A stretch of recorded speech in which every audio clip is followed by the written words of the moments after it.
Installing a cable wall with heatsink detection switch.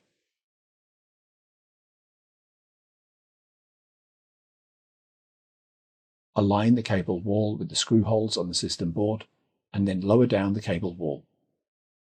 Make sure that the PCIe 9, 10 and 11 connectors are in the holes of the cable wall. Fasten the 2 screws to secure the cable wall. Connect the heatsink detection switch cable to the system board. If applicable, reconnect the cables from the PCIe 2, 3, 8, 9, 10 and 11 connectors to the system board.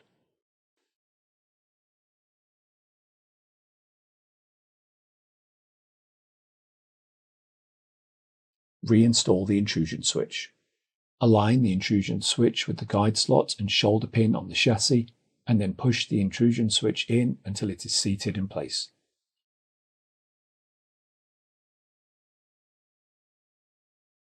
Press the intrusion switch toward the chassis, and then fasten the captive screw to secure the intrusion switch. Connect the intrusion switch cable to the system board. If applicable, reinstall the airflow sensor board. Connect the cable to the airflow sensor board.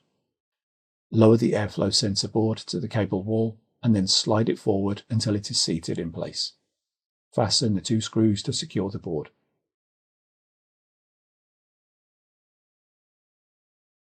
Reinstall the following components: processor air baffle, all the PCIe assemblies, if applicable the internal drive cage, top cover, if applicable the security bezel. Refer to the Installing a Processor Air Baffle video to complete the parts replacement.